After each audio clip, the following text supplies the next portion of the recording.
Carl Reindler. He's made his way out of the judicials room from Formula 4 and into the commentary box for the Utes. Anything for the DSO to worry about with the Lexus race just then? Look pretty clean to me. I agree with Russ there. I think the Lexus guys would have been pretty nervous letting those two out on track, but a pretty clean little race from them. Hopefully a clean race from these guys as well. Exciting qualifying session this morning, 15 minutes. Unusual to have that extra qualifying session for these guys, and it's the usual culprits up the front end. Yeah, I mean, tyre degradation was an issue as well. They've had to put on at least 2 tyres from yesterday. Most of them had 2 extra tyres up their sleeve to throw on for that qualifying session. So, yeah, 21 laps ahead. It's going to be a fun race. If you've missed some of the action so far this weekend, check this out. It has been absolutely frantic. The Utes have been awesome all weekend long, and this is their final race of the weekend. So it'll start like this. Hansford and Cedars will start alongside each other in the front row after Hansford picked up another pole position this morning. Nathan Pretty, the winner here in 2012, alongside Chris Walton, who was the race winner for race 1 yesterday. Mason Barbera got his personal best finish yesterday with a 3rd. Kim Jane, not overly impressed with Mason Barbera so far this weekend. Those two just keep finding each other, 5th and 6th there. We've got Troy Dontis on row 6 alongside Luke Spalding, Leighton Barker and Steve Wilson, with Nandy Kiss, who lost his best lap time in qualifying for bringing out the red flag, which is pretty much in line with the rules that we have in V8 Supercars. Okay, the highlights though, man, this was such an entertaining race. If you missed race 2 yesterday, it was on reverse grid for the entire field. Leighton Barker won the start. They all went piling in on each other down at turns 1 and 2, but amazingly, we got that whole lap in fairly cleanly. What I love about this style of racing, this reverse grid race, is there's action all the way through the field from start to end. Craig Dontis here. One of the highlights for him was coming through the field and actually took out the win. Bit of push and shove going on there. The right to drive entry of Nandy Kiss getting pushed out wide. They went roaring under the Dunlop Bridge. And it was Dontis who was making the moves, including this one on his twin brother, the 2 South Aussies going side by side through turn 5. But it was Dontis' move for the lead of the race that most impressed me. Look at that, the high line around Leighton Barker, and then all hell breaks loose behind them. Into the wall. Nearly goes Matt Spratt, and he comes straight across the front of Chris Walton and off into the dust. Whack. And some front-end damage sustained to that car of Chris Walton right there. Didn't stop him though. He was still able to make up a few positions after that and setting very fast lap times. Gee, turn 4 was a buzz. They all managed to somehow fit through there. We saw some 3 wide action. Troy Dontis, unfortunately, his race would end up out there in the gravel. I don't think anyone's been able to make it through that gravel this weekend successfully. Meanwhile, his brother picked up his first race win since 2012. Really good effort, but Nathan Pretty is all over him this weekend. Very tight between those two. Mason Barbera, like we said earlier, his personal best finish.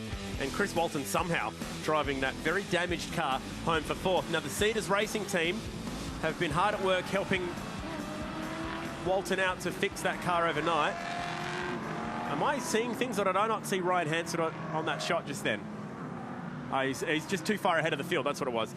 I had a mini heart attack then. He was so far out ahead of David Cedars, I thought he wasn't out there, but thankfully he's out there to take pole position. Cedars hanging back a little bit here as we all try and get some heat into the Yokohama tyres. 3rd race of the weekend, 6th for the championship. Round 2 it is. Next round for these guys in a couple of weeks' time, we race on a different island, Phillip Island, for round 3. That's going to be a good one. The super sprint there is always exciting, thanks to WD-40. Very different style of race circuit there at Phillip Island as well. Very fast and flowing. This one's a lot more point and squirt. You've got these very tight hairpins here. Arguably a bit more technical, this circuit, but the Utes always produce good racing at Phillip Island. The front row is Hansford and Cedars. Cedars has the speed to go on with it. How will they go over 21 laps? This is an unusually long race for the Utes. It'll go for about 30 minutes. So looking after the Yokohama tyres, particularly that right front tyre, is going to be a talking point. Green flag at the back means we're ready for a start.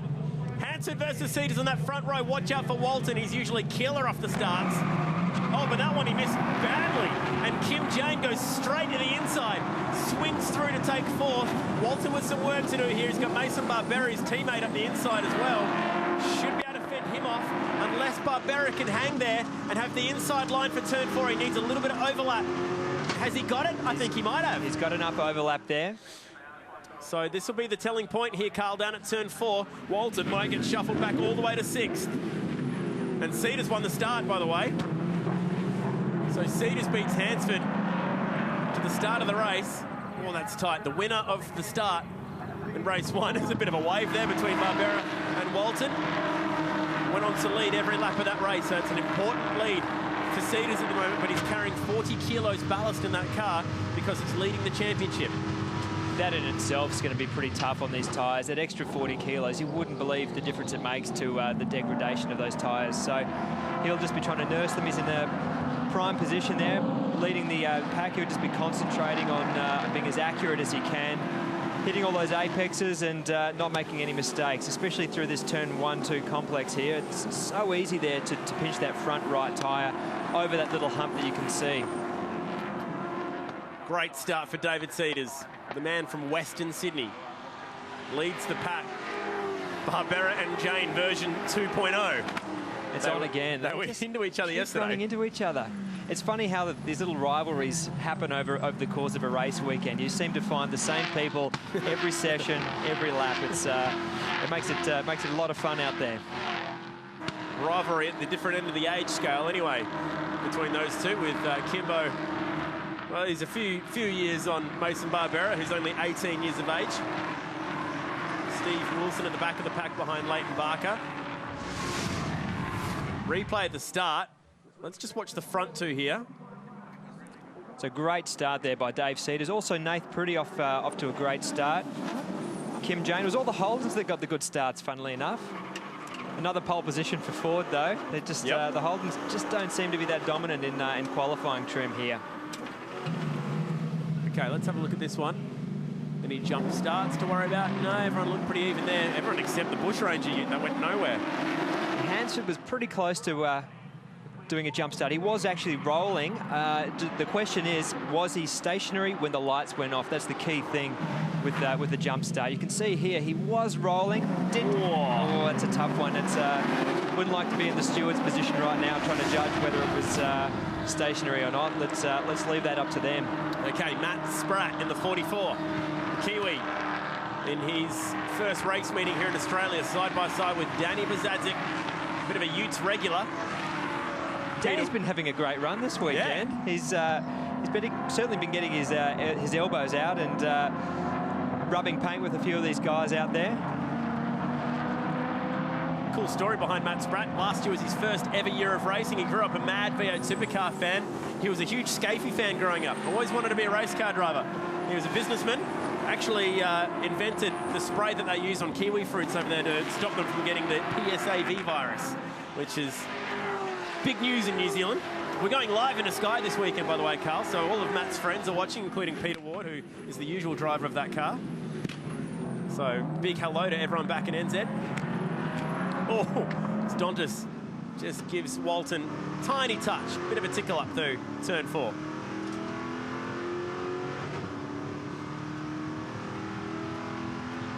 Great on-board footage here from Craig Donis again. Just lining up. Oh, Walton's making his intentions clear. Yeah. Covering his line. Some great racecraft there. Be interesting to see if Craig can actually... No, not quite enough momentum through that corner to get up the inside. It is a tricky circuit to overtake on. There's only a couple of opportunities, and it's very easy to block on a circuit like this. But it's a long time to block for, that's the thing. With 17 laps to go, it's a long way from home to be blocking already. Brakes will be an issue. If you're tucked up behind someone else like Dontis is right now, the temperatures will creep up, and that pedal will get longer and less effective throughout the race. Yeah, you saw him just poke his nose out, not to put any pressure on the car in front, more so just to get that clean air over the car, which will keep it cool and hopefully last the distance with no brake issues. Running up inside the top 3 in the championship coming into this round, which means that he carries 30 kilos of ballast. The South Aussie works for the Clipsal 500, and the commercial team was going to hopefully be racing a Stadium Super Truck at Clipsal, but it didn't quite pull off. He was going to be driving Robbie Gordon's truck, which would have been really cool, but just had too much work to do in organising that event. But he's kicking himself. What a great opportunity. Yeah, hopefully at some point this year when we get the Stadium Super Trucks back here in Australia, we might be able to put the diminutive South Aussie in the seat. Bit of a contrast to one of these things, I'd imagine. I spoke to Nate Pretty about it after the couple of stints he's had, and absolutely loved driving it, but woke up with a sore back most days. Nathan Pretty on that lap, fastest in the field at 102.2, which is 3/10 under the lap record here. We've got, the top 3 guys, actually 4 or 5 cars under that lap record in this race, so searing speed already.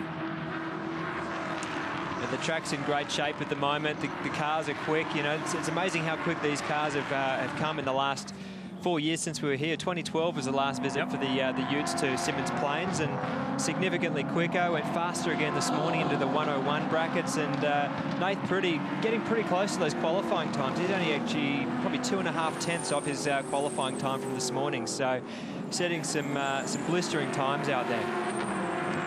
I really hope that we've learned from our lesson yesterday with the reverse grid race to have more full reverse grids. While the numbers are still building in this category off the back of the change in management, I really hope that we stick with big reverse grids like that one, because yesterday's race was an absolute perler. Oh, the tension all the way up and down the grid. That was one of the most exciting races I've seen in a while. So I'm definitely all for the reverse grid race. Word out of race control from David Morey, who is the adjudicator here today with Gary Baxter, the DSO. Reviewed car 6 for a rolling start or jump start, but is clear, so no jump start for Ryan Hansford. He's good to race to the checkered flag here. It's good news, he's in second and leading the points for the round. So had he been pinged with a 5-second penalty, that would have been enough to put Nathan Pretty to the top step of the podium. So Hansford looking for his first round win here in Tassie.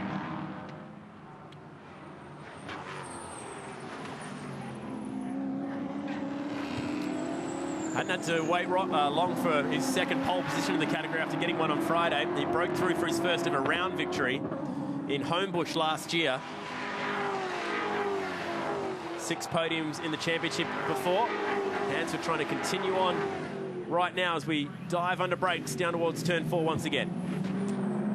It's clearly a circuit he's just clicked with. It's funny how you always hear drivers talking about certain circuits that they've always got on well with, and it's not the same. It's very similar for these guys as well.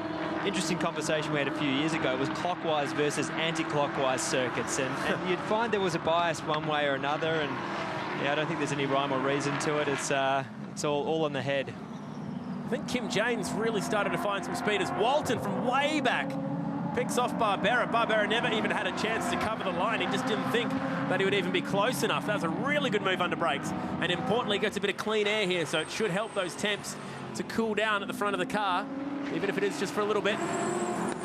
The Bush Ranger Ute moves up another spot. Bush Ranger, heavy duty outdoor equipment, mowers, blowers, that sort of stuff, if you're in the market, so to speak.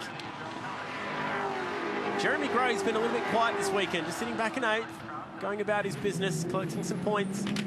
But at the moment, it is Hansford on the lead for the round victory, followed by Nathan Pretty.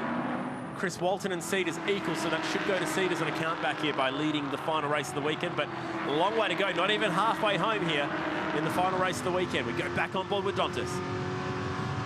Dontas just didn't seem to have the pace in qualifying this morning off the back of his win yesterday.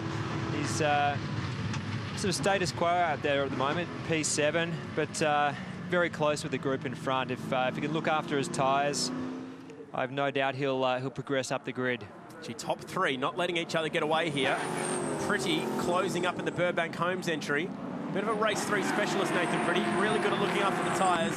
We were talking about a race car driver here with just laps and laps of experience in all kinds of categories. Bathurst 24-hour winner, has had multiple starts in the Bathurst 1000. And a world champion, did you know? In jet sprint boat racing. Yeah, on the boats. Yeah, pretty exciting. Jack of all trades. 42 years of age, Nathan Pretty, chasing down Ryan Hansford. Hansford and Pretty, a couple of names that have a long history now in Australian motorsport. Kim Jane, speaking of famous names in motorsport now, with Walton behind him. Walton bridged that gap in a lap. He's really tearing up the field here.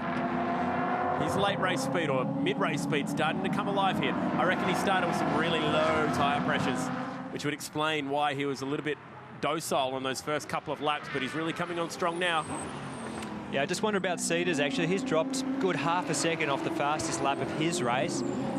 He might have gone for the opposite strategy. Get out early, try and get a lead, hope for no safety cars. But the other guys seem to be catching him, just reeling him in slowly but surely. 20 races in the Utes here. We've had 3 safety cars. I almost don't believe that. It just seems ridiculous when we have a 73% chance of safety cars in the V8 supercars this weekend. So it's amazing that we don't see more safety cars, considering A, it's the Utes, and B, Symmons Plains. We haven't had one all weekend. 10 laps to go. Cedars leading the way in the Mango Credit Ute. Hansford hanging tough, hanging with him. Dual pole sitter this weekend. And the race 1 winner, Chris Walton, now has Kim Jane. Needs to pass Kim Jane, then hope for a safety car, and boy, will he be in this race. Kim Jane we've seen as one of the toughest guys to get past in this category as well. He's got a wealth of experience and knowledge. He understands these cars, and he's going to make it pretty difficult, I'd imagine, for Chris Walton to get past. That time by Cedars, 2/10 quicker than Pretty, 4/10 quicker than Hansford. So when we're talking about a lead that's only 7/10 of a second, these lap times matter. They're all very even. Nothing in it down to turn 4. And how about the big pack that's forming behind Kim Jane at the moment? Here it is. Oh, Kimbo locks the left front. That's going to cost him. One little mistake like that. Oh, don't know how much of a side draft you can get in one of these. Obviously, in a V8 supercar, it's a very common thing, but most vehicles like this, a bigger vehicle, you do get a bit of a draft along the side. Just didn't quite pick up the throttle early enough and has lost that little opportunity. Oh, a bit of dust has been kicked up down here in turn 6. That must have come from our front 3 guys.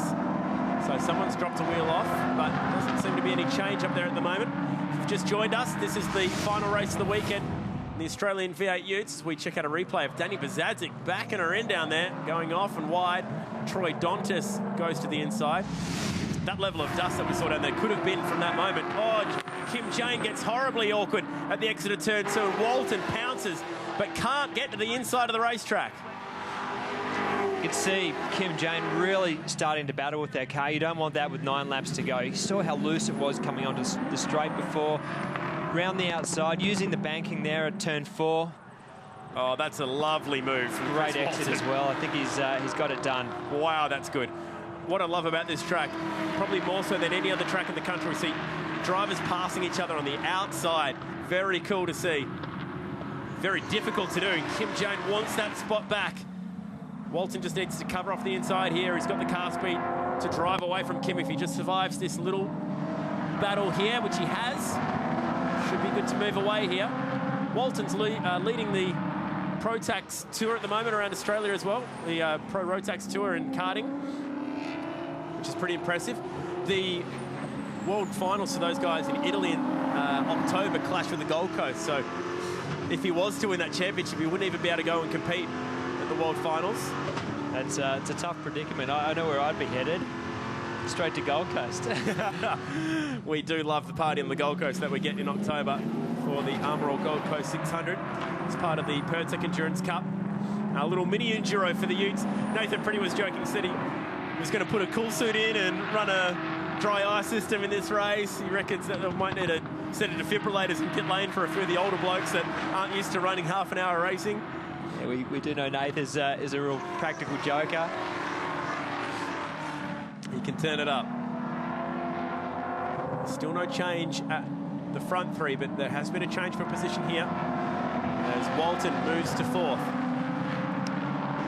Joined in commentary by Carl Reindler, who's going to be racing in the Enduros this year. You'll be racing there at the Gold Coast in the car that Sebastian Bourdais was driving last year. Yeah, had a couple of great battles with Sebastian last year, particularly at Sandown. So, yes, for me, September, October can't come soon enough. And Lee's obviously having a great weekend as well. He's qualified 4th and 5th respectively. So looking for another good result today. They're finally starting to click with that car. So exciting times for Team 18 and the Preston Hire car. You'd love to have a top 5 car for the Enduros. That'd be beautiful. Looking forward to it. No doubt they'll make a few more gains between now and then. Carl's history includes competing for Australia in the A1 GP back in the day. Here we go, down at turn 6. The battle is on. Gee, some big names competed against you in A1 GP, or you shared that car with some big names as well. Yeah, it was an exciting championship. It's a shame it didn't continue. We raced at some fantastic circuits. The cars were some of the best cars I've ever driven. I mean, anything with 550 horsepower that weighs 600 and something kilos and got some downforce, it's going to be a lot of fun. So, yeah, I mean, Sydney Motorsport Park was certainly a highlight. We raced in New Zealand, South Africa, all over the world. So enjoyed my time in that. And, yeah, it's just a shame because it was such a great concept. Barbera and Jane still going at it. The two were into each other in the first race. Oh, this is tight down there at turn 4. Kim's really struggling. He's having to stop the car before he turns it down at turn 2. We don't literally mean stop it.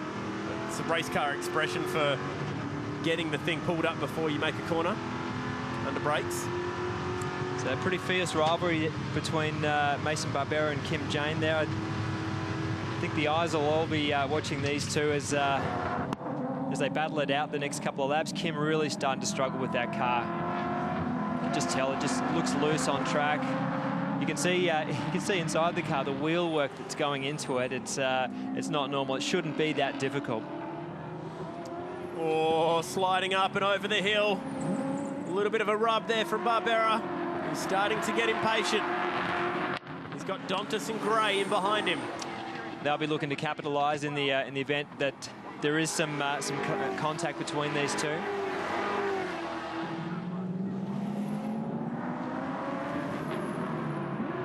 Jane really struggling under brakes down there. And Gray now wants to get a part of the action. He's fighting with Craig Dontas.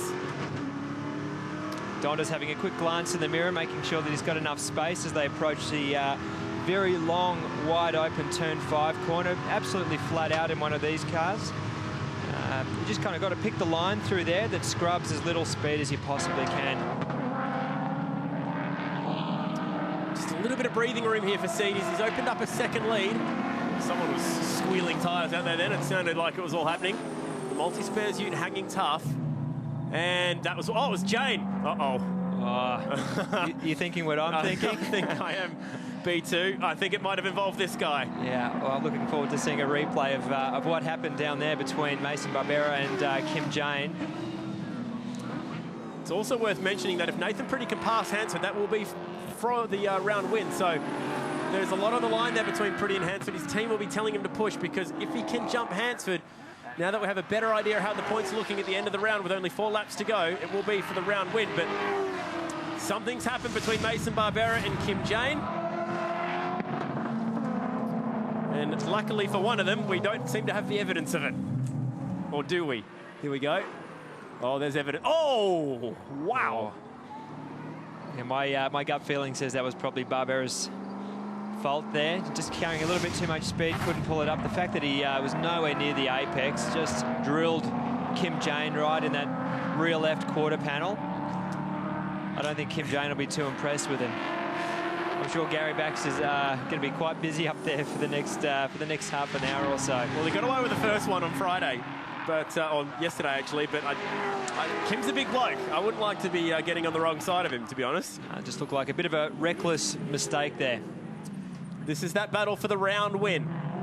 Cedar's looking good for the race win, but if Pretty can get into second position, he will step onto the top step of the podium for the round, and he'll do it without winning a race.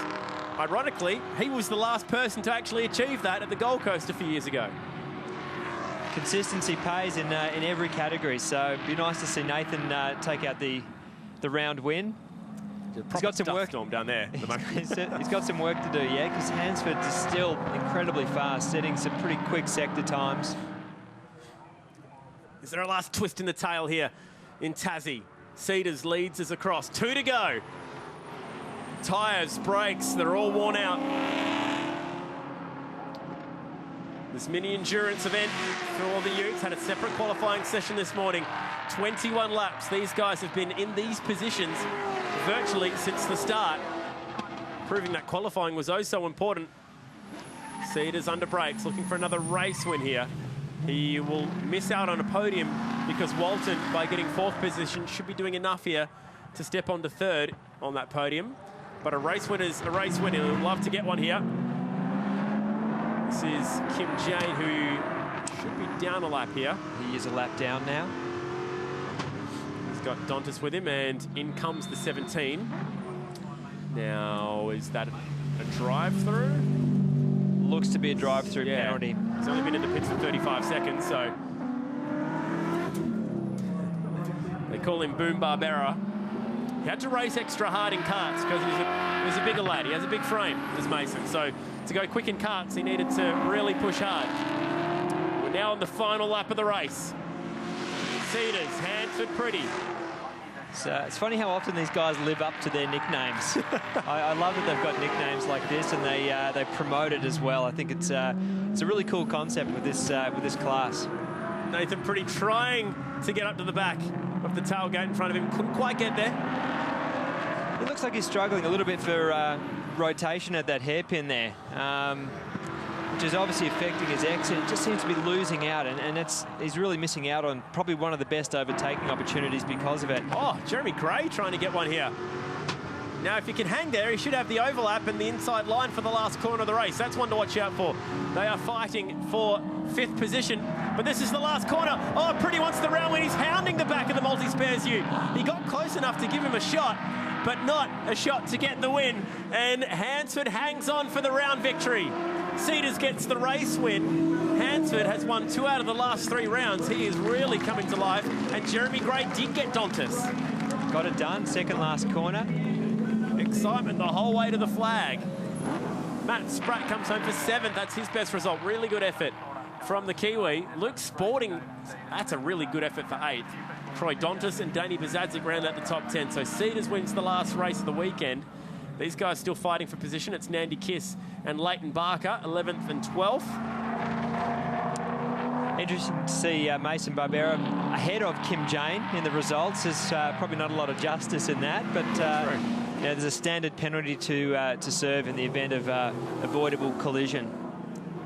And that wraps up what was a very entertaining final race over 21 laps. Congratulations to David Cedars, the Mango Credit ute. He's actually borrowed that ute from Reece McNally, who was driving in the championship last year. Bruce Oaklands is going to hop back into the Cedars racing ute soon as well, hopefully, running his own operation. And that's how they'll finish up. 7/10 of a second separating Cedars from Hansford. Hansford had a lot of pressure from Nathan Pretty at the end there, but it's Hansford who will win that round. Chris Walton up inside the top 5. He gets on the podium for the round here. Jeremy Gray, a really good effort to be 5th. Craig Dontis 6th. Matt Spratt doing a really good job inside that top 10. And Kim Jane, I get the feeling there'll be a little bit happening between he and Mason Barbera in the pits after this one, because there was definitely contact between those two.